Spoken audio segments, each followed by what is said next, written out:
is to give you some tips and tricks about how you can communicate your metrics more efficiently. Yeah? At the same time, also show you the backside, the downside of using metrics, especially when it comes to people issues. All right? And we have an exercise that we're going to start with actually. And my idea is we're going to start without explaining a lot, and you get the explanation afterwards. So I'm giving you a cliffhanger. Yeah. So afterwards, I'll give you the explanations and the idea behind that. So before we get into the topic, actually, I want to start with this exercise. You should all have got this one. Maybe you haven't got one. Otherwise, I'll give you one. Here you go. Thank you. Now, are you missing one? All right, you have one. All right. Anyone who's missing the exercise? One here. Oh, thanks for joining. I have one exercise here. We're just about to start. Thanks for joining. And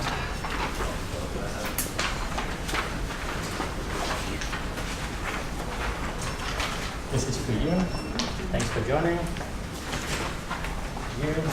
And now, this exercise is very simple, yeah? There are two things I'm asking you to evaluate yourself on. And I'm doing this anonymously. You don't need to put your name or anything. You can be honest. So no need to cheat or anything, because I'm not getting any scores, and you're not going to be punished or rewarded based on the results of this exam, yeah? It's a very simple exam. You need to score yourself on two criteria. One is your professional skills on a scale from -5 to +5, yeah? So where do you think you are, meaning how good you are doing your job, your testing, whatever you do at your normal day-to-day job. So 0 being average, minimal score is -5, maximum score, if you're the best of your job, you're +5, yeah? This is one thing. Second one will be your social skills. How you're good at interacting with other people, socializing, making friends, communicating, these kind of aspects, yeah? Again, -5 meaning that you're very bad, you don't have any social skills. +5 is the best ever, yeah? Very simple exercise. Now, after you put your marks, then you put one cross in the matrix, yeah? So let's say, for example, you assess that you are +2 in professional skills and -2 in social skills. You put one cross here, okay? Simple. Questions to the exercise? Are we clear? So just please put one cross in that matrix. And again, I will not use any of that against you. You can be honest. If you're in doubt, let me know. Yes, that's good. Yes. Here you go. Anyone still missing the exercise? Are you clear on the exercise? Are we done? You need more time? Oh, it's simple exercise. Okay. Let's leave it for now, and I'll get back to that. All right? You get the explanation afterwards. All right. So first, I'm going to start this talk with a bit about the rationale for measurement. Why we need to measure. I mean, we started day one, the keynote by Carol on metrics, action, and measurement. So we are going to address why, what is the rationale, the reason for measuring. People issues, obviously, any kind of IT organization, even though we're talking about technology, there are people behind the technology. So IT is all about people-to-people interactions. So we're going to address people issues when it comes to metrics. We're going to address specifically issues resulting to measuring individuals' performance. And then we're going to go into how to communicate your metrics efficiently. There are different ways you can provide your message. And I'm going to show you both good and bad examples. And I'm also going to show you how you can play around with the numbers. So in order either to avoid them or to know the tricks how you can play around with the numbers to efficiently communicate your message. Now, I don't know if you've been to my keynote yesterday, but basically we were discussing that the main thing we're doing as testers and test managers is providing information. Yeah. So we all service providers. We're providing information to the key stakeholders. Now, if we are doing a good job, then we're providing valuable information that will enable them to make good decisions. Yes. Ultimately, we can help them make a decision whether they can ship a product or not, which is a very important decision. Now, I believe that the quality of the information is often much better if you have some numbers to support that. So I will show you basically how metrics can help you get that message across. And there are different approaches. Sometimes some managers will tell you, look me in the eye, have you done the testing? You say, yes, I've done the testing, so that's fine. Otherwise, we'll say, show me the evidence, show me the numbers, show me the data. Yeah? I'm going to show you the data today. All right? All right. So what do we measure? Let me ask you, anyone doing measurements using metrics today? See a few heads nodding. Yes. So what do you measure? You, sir. Like what you suggest, do the emissions, the testing. All right. So testing of information about testing. Other reasons for measuring?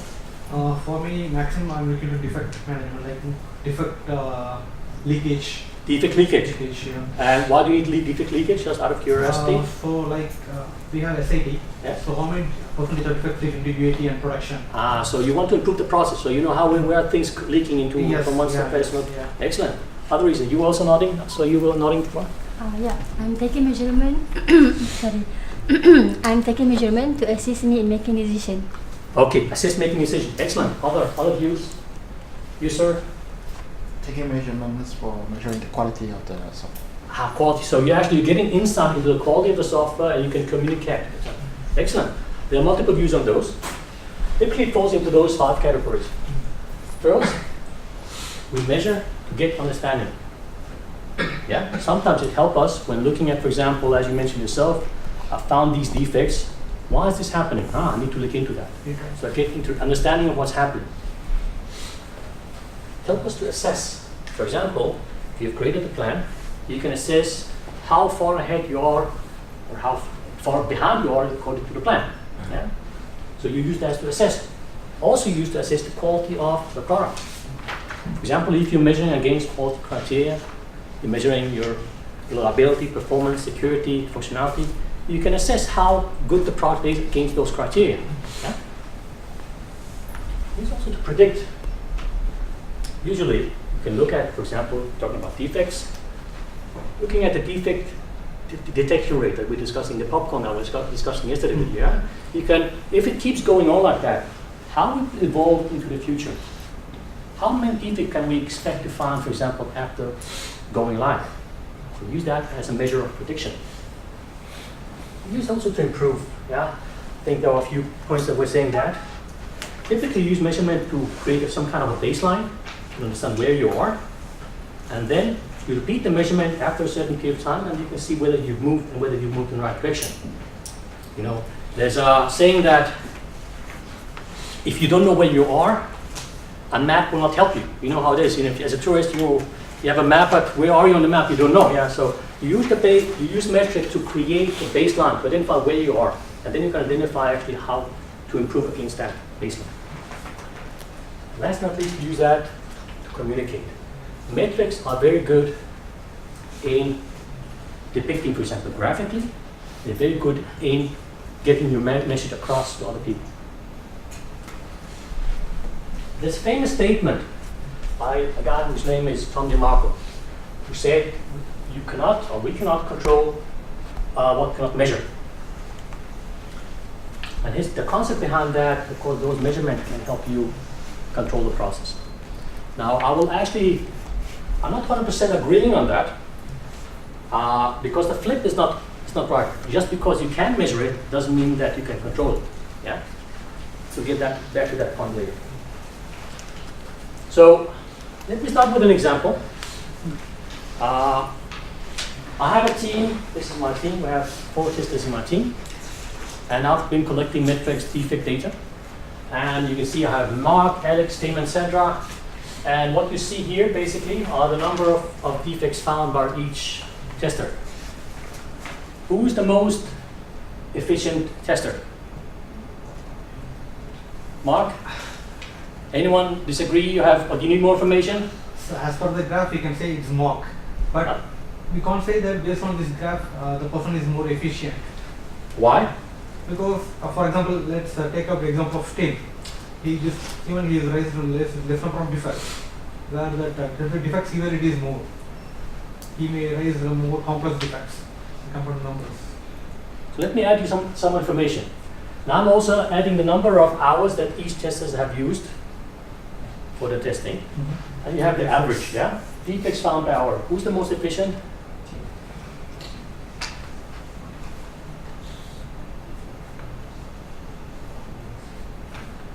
Do you need more information?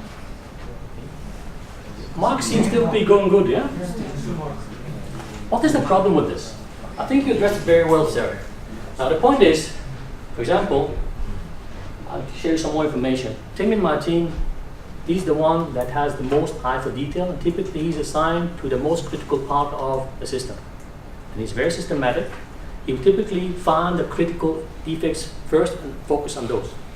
While Mark, he's a light-going guy and he likes identifying, he will create a lot of defects. He will find defects here, there. Sometimes he will create duplicates of defects that, just for the sake of showing that he's delivering value. Now, when I tell you this information, who do you think is most efficient?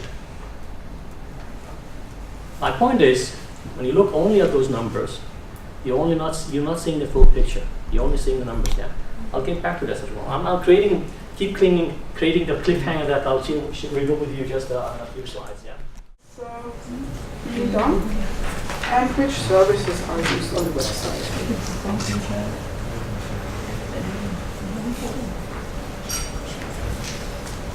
The personal information is also used to get feedback from the customers on the quality of the services. They could fill in a questionnaire or a survey. And for sure, we want to prevent any criminal activity. And apart from that, if we have not yet listed down what we would like to do with your data, there can be other purposes, and please visit our website to get more information.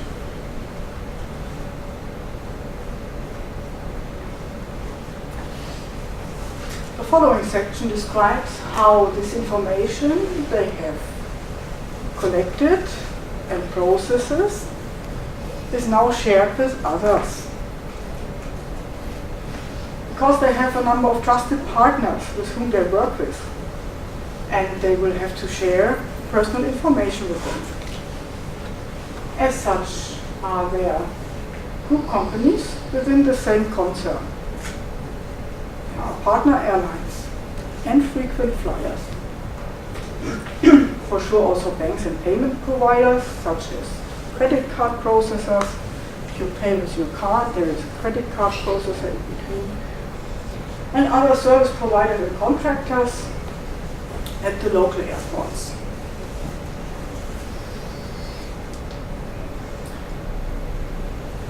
Apart from the already mentioned partners and trusted companies, there are companies to whom they transfer the rights and duties.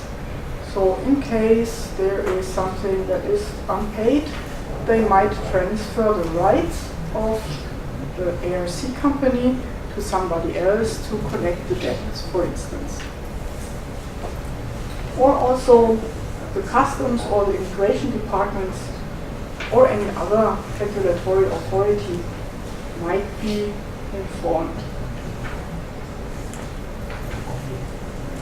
In addition, other agencies or governmental organizations might get the information as far as required, and also contractors and other third-party agents outside this air company group also will be in the picture. Could also be just for marketing purposes. And some of these data recipients are not located in the European Union, who are maybe known for their strong data privacy regulations. Some of these might be located in the US or in the United Arab Emirates, who are, at least in the opinion of the European Committee, not providing an equal level of data protection. And if the passenger would like to know more about who they share your personal information with, please visit the website or write us. It's an international company for sure. They also work worldwide as a global company. And they for sure also protect the information. For instance, SSL is used, protocol. And they have strict procedures for storage and disclosure of information in order to prevent unauthorized access. And they take everything which is reasonable to protect our personal information.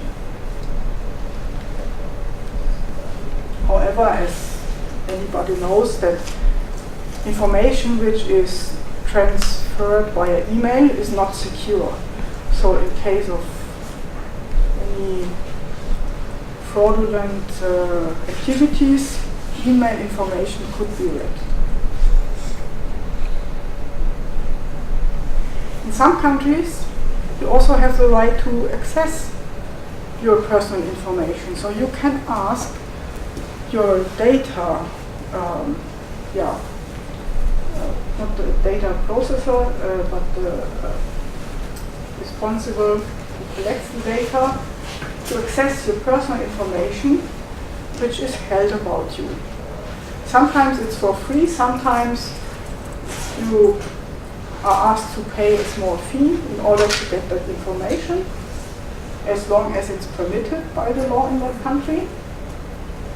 And if any of this information should be wrong or outdated, please also let us know. There's also a process that this wrong or outdated information can be corrected.